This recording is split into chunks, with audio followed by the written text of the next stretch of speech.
And good morning, everyone. Thank you for being here. Councilman O'Neill, we appreciate your time and you being with us. And we'll just jump right in. If you could tell us a little bit about yourself, how long you've served, your district, the areas you represent, and where do you call home? Okay, well, we'll start out with I'm a Republican in a district, and I'm in my 11th term. It's my 43rd budget, and I'm enjoying it more now than ever, even though the circumstances have gotten a little more difficult over the past several years. It's been more difficult for everybody. Not just the pandemic, government. so our government, and I represent a little bit of Burholm above Cotman Avenue. I have everything above Cotman Avenue on the west side of the boulevard. That is part of Burholm, all of Fox Chase, all of Ronhurst, all of Bustleton, all of Somerton. On the east side of the boulevard, I have everything above Grant Avenue, which is the beginning of the Philadelphia Northeast Airport, and a lot of row homes / townhouse neighborhoods that were built, packed in with 1,000 cul-de-sacs in the 1960s and 70s. I've got a bit of Pennypack Park. I've got about 60,000 housing units and about 40,000 homes, single homes, and about 20,000 apartments. Lots of duplexes, lots of mid-rises, some high rises. Cool. That's about it. You know, it's a working class district. I probably have more police and firemen than most parts of the city. I have more city workers than most parts of the city. And as I tell people, I already have affordable housing in my district, but you give up a whole lot if you want to live there. It's you don't get great bus service or public transit unless you live right near a train station and you can afford it. It's awful if you have to take buses. It was part of what I was told when I first got elected, was from the people at Planning Commission and other local sources, that when the developers went crazy with all the rules and regulations that Ed Bacon had put in on Society Hill, which was his project, his baby. Basically, they were told they could do whatever they wanted in the Northeast, where all the farms were, and it looks it. So I always say to people, if you see something you don't like, you don't think fits in, if it happened after 1980, I'll resign.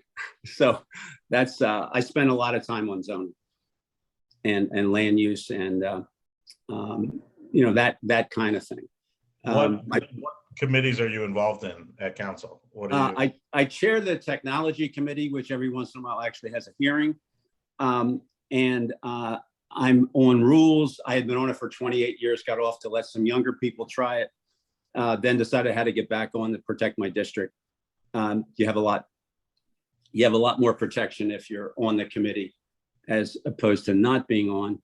And I think I'm on labor and civil service, appropriations, law and government, and maybe a couple other minor committees that don't meet that often. Okay. I assume you've had your hand in everything at one point or another over the and I've got a lot of, I wouldn't say experience, but experiences outside of city government. I've been involved with an organization called the National League of Cities. I was president 25 years ago, but I'm involved with them almost from the beginning.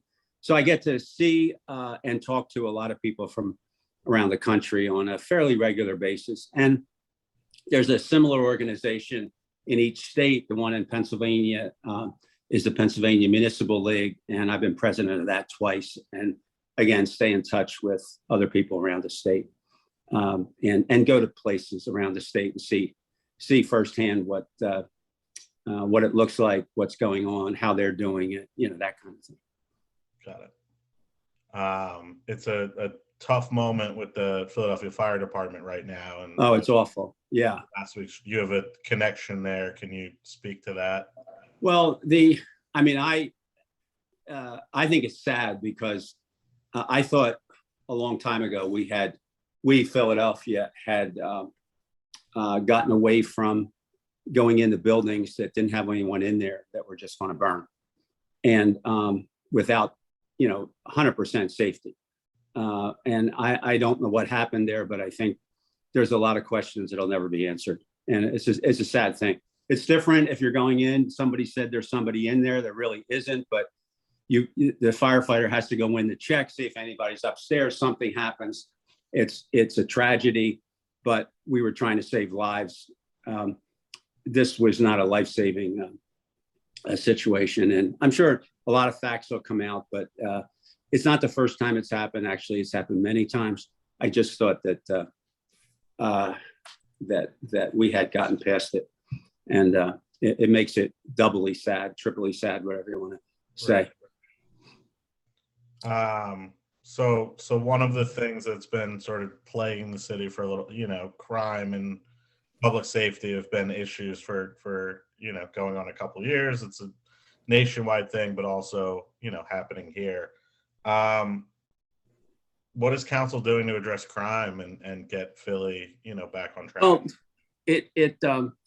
the way our government's set up, we can try to push the mayor to do things. We can try to push the DA to do things.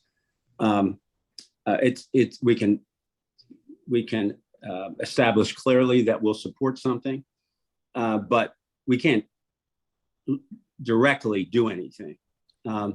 And I think it's sad that we've gotten to the point in a very short period of time where people don't think there's much risk in committing crimes because we've got and I don't want to get into politics stuff, but we've got a soft DA. He admits it. So I mean, it's no wonder, but he was elected wildly again, the second time, and we've got a mayor who while they may not agree personally, I think they're in many ways in lockstep. So it's contributes to it. I think the whole post Floyd demonstration crime all over the country.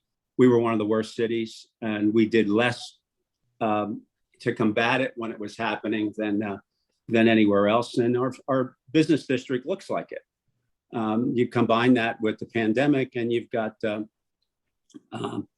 you've got a real bad coincidence of things happening at the same time, all negative on our downtown. I mean, I have people that live downtown, wanted to live downtown their whole lives, who won't go into downtown. I'm not talking about people that want to try it for the first time, that live in the Northeast and don't generally go down there. I'm talking about people that love Center City. They're afraid, and whether it's real or not, perception is reality. And I think we've allowed that to establish. And I wish council had something to do with that, but we don't. There is pressure that council, but you keep trying, and I don't think we've made much progress, if any. Right. And then just pivot it to public transit and SEPTA and the issues that they're facing. Is there a push from council to? Yeah, there's a push from everybody, including SEPTA. SEPTA is as frustrated, I think, as anyone. The lack of office workers now, and the amount of you couple that with the intersecting increase in crime and violent crime is a very, very difficult thing to handle. So I think as much as anything, SEPTA is on top of it, but their ridership is still way down because the offices are empty, and until there's some uptick in that, I mean, we're doing great with visitors, we're doing great with residents in Center City getting out. We still don't have the office climate. How do we get the office climate back? Well, I know there was a push to, reduce the wage tax and other things. yeah, if I had the answer, it would already be back. So there's people way above my pay grade that deal with that, and they're struggling. Do you see? I mean, Philadelphia has the nation's highest wage tax, stands alone in how we tax businesses. Do we see substantive change happening in Well, if you believe that the best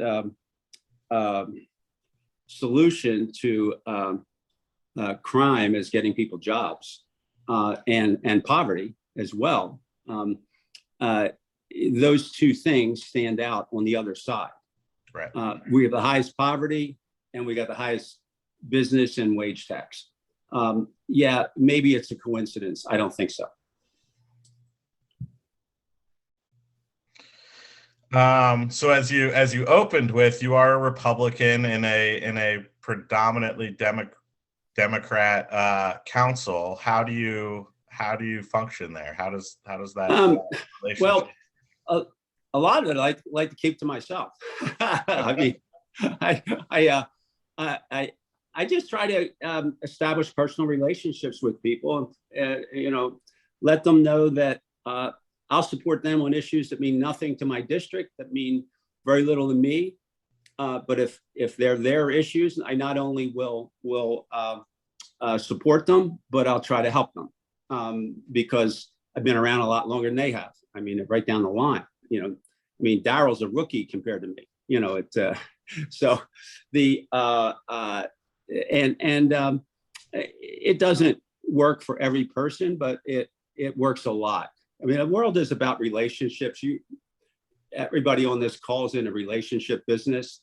And someone once said, and I buy into it, is that every business is a relationship business, a people business. And government's no different than the others. You get a lot more done through relationships than anything else. Right. And you have to spend time on it. And who are your friends on council? Who do you get along with? I get along with just about all of them. I may not agree, but I don't think I have a bad relationship on council. So, and I generally, get support for anything that I'm pushing for my district, no matter who is opposing it outside my district, like the Planning Commission, for instance. And that's just survival, but it's also something that I'm a lawyer. I retired from the part-time practice about 2 years ago, but so I'm semi-retired. I only have one job, So right. What kind of law? Mostly, actually, a lot of real estate oriented stuff. But I was in the litigation department, but involved in a lot of different areas outside litigation. So the big thing going on in our world right now is the property assessments and the rollout. Huge issue, not just for our members, but for the city.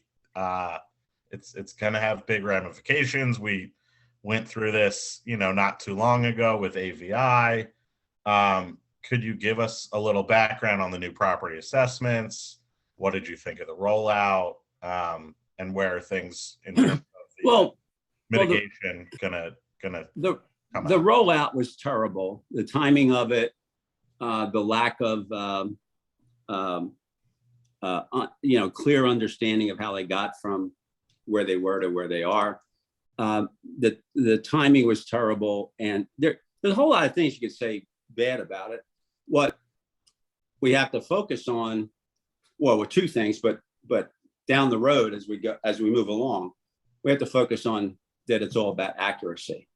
And I don't hear as much about accuracy as I do about the burden of all this at once. And I think to the extent that we need 9 votes on a pretty difficult council with ideologies going all over the place, and that getting an 80% homestead and the other issues was remarkable under the circumstances, and I think I had a little to do with that. I introduced the bill right afterwards, before anybody got too comfortable for the 90. And I think the reason we have 80 and not 70, it may be 70, was because of that. And the bill passed with not my bill. It passed with the mayor's bill being amended. But I understand that nobody has to tell me that politics are so tough out there at the state and federal level, and even now getting into city elections, I think this coming year, that supporting a Republican's agenda or having a sponsor has a chilling effect on some people. They can vote for it if it's a Democrat. So I don't have a problem with that. It wasn't always that way, but it is. And but the outcome's all I'm interested in. I could care less about the other. And to the extent that we have seniors who can take advantage of the freeze, some of whom weren't aware of it, others that are new to the whole concept, it won't cost us much money. It won't, but I think it is something we can do a lot of outreach on. Right. And again, the key here, right now that we in theory have some help for people, is to make sure that they can take advantage of it. Sure. And even with homestead, we got people that don't have the home, that are homeowners that don't have the homestead. We can get that information. We can contact those people. We can knock on their door and say, do you understand this, what you're passing up? Right. So for those people, it's $80,000. They haven't been taking it at all. So in many cases, it's going to be more than maybe their taxes are. If you catch them in that situation, the tax increase. I mean, so but I was really thrilled with the ability, and I give Council President Clark the credit, because without him it wouldn't happen. Is that he found pretty much unanimity on a consensus build up over the different bills, the wage tax, business tax, and there were a few people that voted against the one, but they're protecting themselves for their base, So I'm, and they voted against it, reporting the bills out. I don't know if they'll do that, but it's an amazing feat to be able to get a compromise budget the way we did. And so I think it's good for the city, and it's a good sign going down the road, because next year it's going to be here before you know it. What do you attribute that? I mean, was that just Clark's leadership, or what do you I think it was his leadership, and the fact that if you saw there were young members who in previous administrations or terms would not even be able to talk during budget hearings. They just be told, look, you're a freshman, and they were active participants, and I think it made a difference.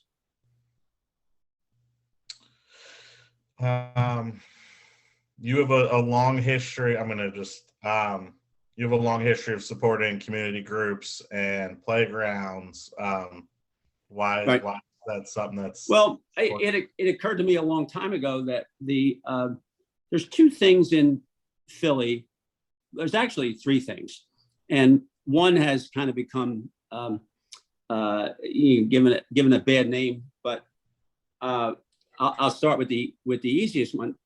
Capital. We get each of the 10 districts in Philadelphia, and this long before I got into council, gets a portion of the budget split 10 ways each year. So when you look at playgrounds, and they're often the center of your neighborhood, you have a large say because no one else supports them. It comes out of your capital budget that you get every year. And you have the opportunity to plan 3, 4, or 5 years in advance on projects, do something quickly if it needs it because there's an emergency. And I spend a huge amount of time with my capital budget and have for almost forever. And it makes a big difference. Now, I didn't get much of the rebuild money because one, I voted against the soda tax and knew that was going to happen. And two, because my playgrounds look nicer than most people's, or just about everybody's. And it's not an accident. You just have to work it, and you have to be diligent. It's kind of like going to the zoning board, something that's going to, be in my case, a pre-1980 decision when a lot of bad things happened in the far Northeast.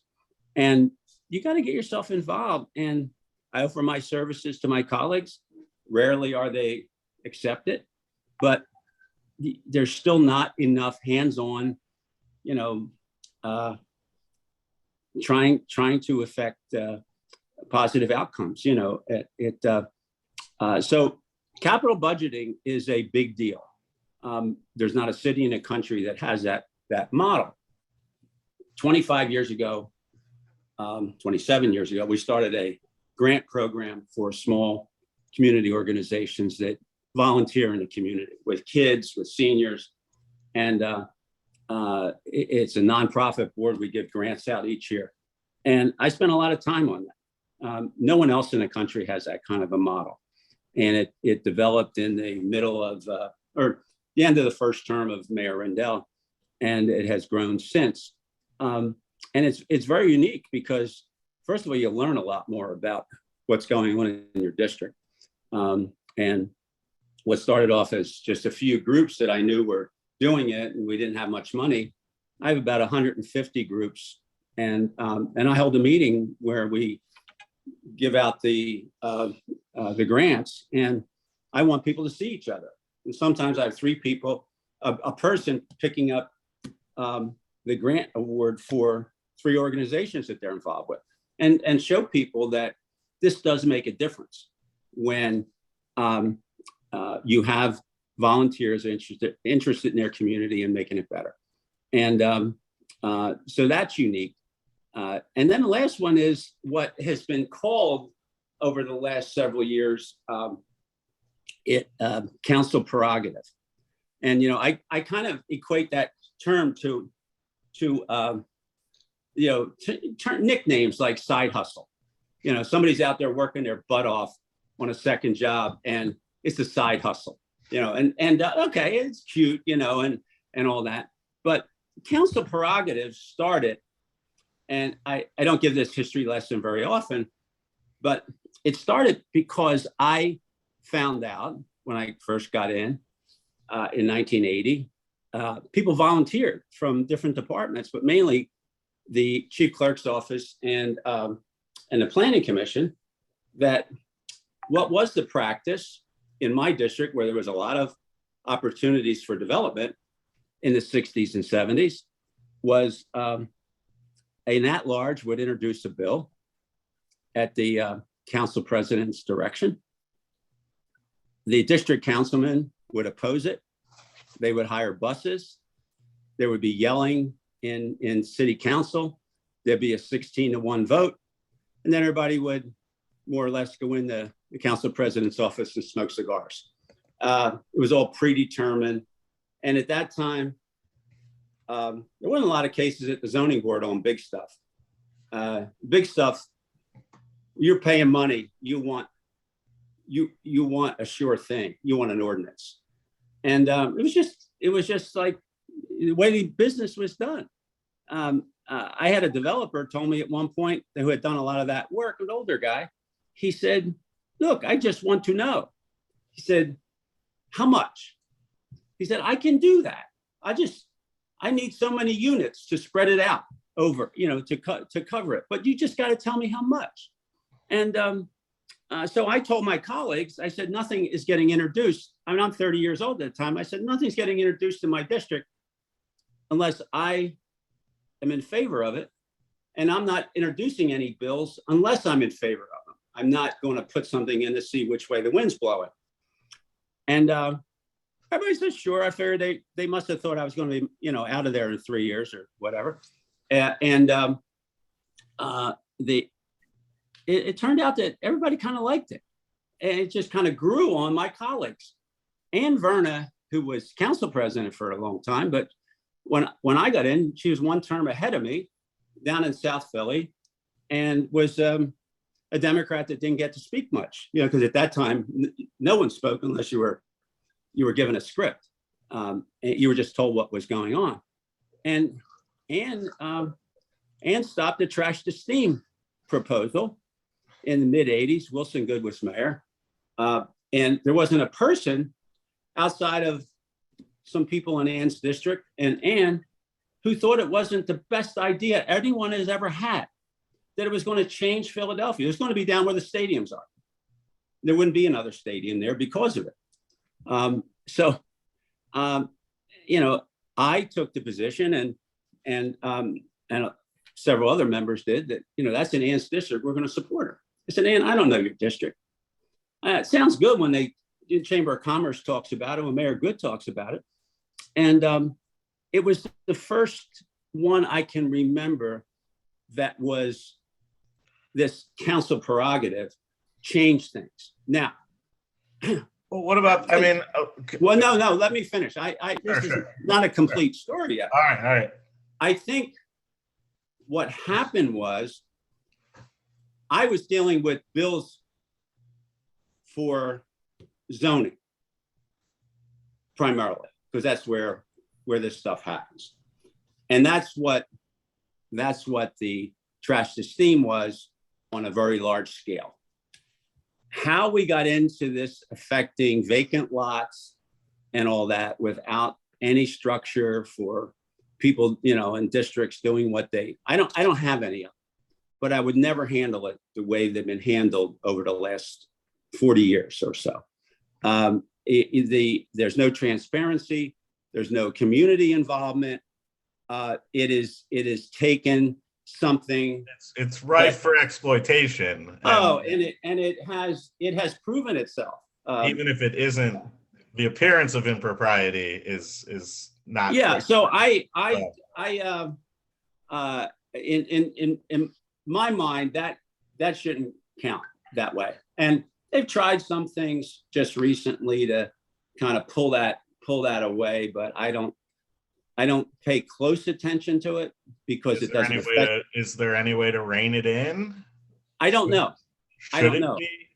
Right. If my district, right? You are. Yeah, if my district were participating, there'd be one example of reining it in, because it wouldn't be necessary, and it would make all the other ones look bad, because I would never do that without a very public process that involved people that live there and their related, what we now call RCOs, community organization, civic association, whatever you want to call it. And it would have full support.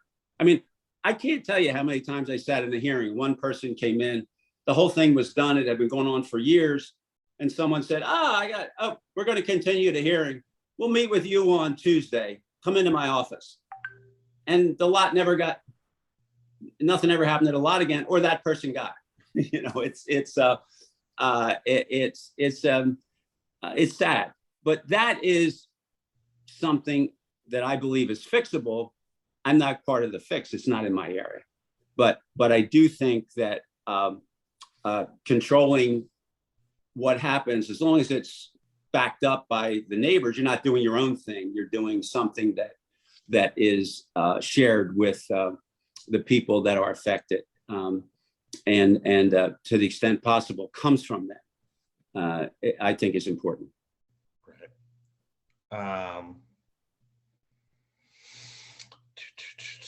Yeah, I mean, you're a fast talker. I don't have much Well, I don't have much more for you well, here. you know, part of it is if you listen to people. When I started, I had tons of apartment buildings that were awful because they'd all been developed the way I talked about, with the person being against it and all that, and there were too many of them. And then duplexes were being sprinkled throughout my district, and at the same time, and they were sold in a very nice way that actually worked for a while, that you would buy a duplex, pay your mortgage with the rent, save up for a house, and move into a house in the neighborhood. That all worked nicely for a few years. Now, there has not been an apartment building built in my district since I got elected. Okay, I have 20,000 units, but so what has happened is the duplexes are my problem. They're my slumlord equivalent, and so where I have owner-occupied duplexes, you can just walk down the street or drive down the street and you know which one it is. It's the one that looks like the homes in a neighborhood. It's beautiful. It's taken care of. If there's a lawn, it's mowed nicely. The windows are newer. Everything's, you know, it just looks nice. And the others are in somebody's portfolio with houses in the worst parts of West Philly and North Philly, and the investors in New York or somewhere, and they really don't care about anything. And they become a burden. So I don't know, it was about 10 years ago, I started looking at ways to incentivize and reward people that live in the duplex in one of the units, and which is just an owner-occupied duplex. And we got the anything that was being charged to them, I would get a bill passed to cut it in half. And that would be the homestead, for instance. There's a half a homestead for those people, and anything that caught my eye that I could do that way. And then recently, when the city started charging small commercial operators for trash pickup, they included duplexes. And it didn't matter whether you lived there or not. So first I had it cut in half from 300 to 150 a year. Then the city just raised it through their regulatory ability to 500. And I wanted to freeze my owner-occupieds at the 150. And over a lot of discussion with the city, when I'm waiting for them to give me the legislation, they came in and said, we're going to make it zero for owner-occupied duplexes. I never would have thought I could have gotten that. I didn't ask for it, but it was a result of what I really wanted to do was charge homes that are rented, that tend to be the scourge on the block as well, of a neighborhood with a lot of homeowners, as a commercial property, and lower the amount, because you could do that pretty easily. And I don't think the city wanted to get into that. Whatever it was, the $500 passed. They asked me to introduce it. I think they were afraid about getting a Democrat to do it. And it passed, but owner-occupied duplexes are excluded now. So they actually don't pay 500, they don't pay 300, they don't pay 150, because the owner makes sure there's no problems, and with the tenant or their own property. So it's just one of those things that, you know, being around a while, listening to people, when you knock on a lot of doors, that you're knocking on duplexes where you know there's an owner in there. And so I don't skip duplexes unless they're trashy. You know, but if I see one that's well kept, I'm almost certain one of those units is the owner. It's usually the first floor. So that's all. I'm up for re-election next year. I'm very enthusiastic about it, and enjoying this job more than ever. So I guess you're opposed to term limits. I, I'm, many of you may remember Senator Bill Bradley with the National League of Cities, 1997. Bill Bradley is at a big convocation of local elected officials in Charlotte, North Carolina. And I go down to it, and there's 400 people there from all around the country, and term limits were being put on a lot of local governments at the time, and some states. And first question had nothing to do with, Bill Bradley was preparing to run for president. He was senator, Rhodes Scholar, all that. First question out of the audience was, what do you think about term limits? Bill Bradley said, I've always been against them. I've campaigned against them. And only a Rhodes Scholar could say this in so few words.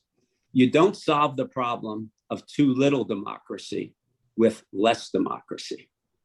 And it sums it all up. It's basically people don't like government and want to have those elected have less say. And that's what happens when lobbyists have more say, and lifetime staff have more say because they have the institutional knowledge. And it's happened in every city across the country. That's happened in California. It's a joke. You actually have people, and I talk to mostly people in LA, but it's throughout the state because there are a lot of very large municipalities. The minute they get elected, they're looking at the next place they're going to trade. And so they'll be trading for a congressional seat, but mostly legislative seats in the Senate and House in the state capitol. And you watch it, and it happens because they start doing it early on, and they've been doing it since day one to get around this.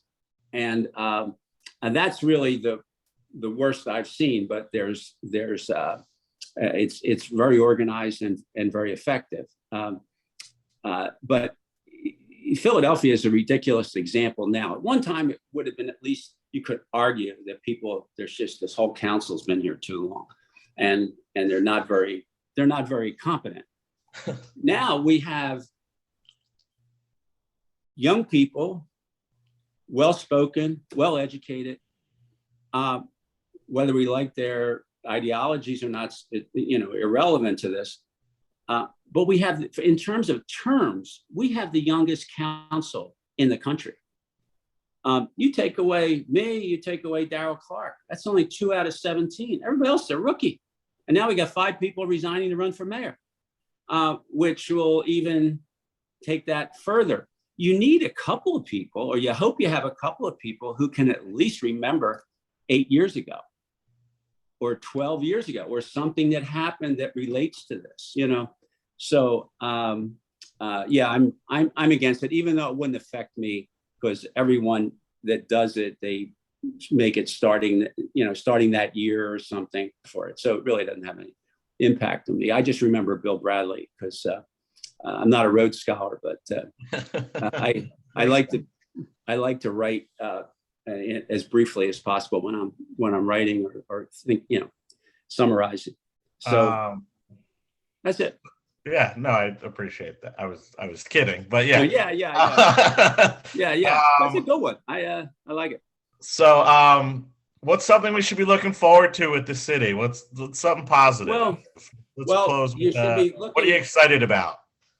Well, I'm excited that we're having an election year, and hoping that there's a high turnout instead of a low one. Particularly in Democratic primary. I don't run in a Democratic primary, and usually by November, I'm the only race in the city. But I think it's going to be exciting because I think there's going to be enough variation of ideas from the candidates. They're going to mean a whole lot for the future. And it looks like they'll also be sitting on some federal money, the way the mayor has tried not to spend it all at once. And chance to implement, how you spend that, and also how you take a look at do you want real change, or do you want the same thing? that, and I mean change in a, I don't mean let's get more socialist democratic ideas in here. I'm talking about working on those problems that we just talked about, poverty, taxes, jobs, somebody that really believes that we could be a lot more than we are if we would just get out of our own way, So. Cool. That's all I have. I appreciate you being with us this morning. Yeah. Anytime. Yeah. Okay. It's fun hearing from the Northeast. Okay. And Matt used to be one of my before we called them RCOs, one of my civic association presidents, and it was very good. He was also in council, but he up in Fox Chase and did a phenomenal job. So he can verify or not verify anything I said for at least several years when he was in that capacity.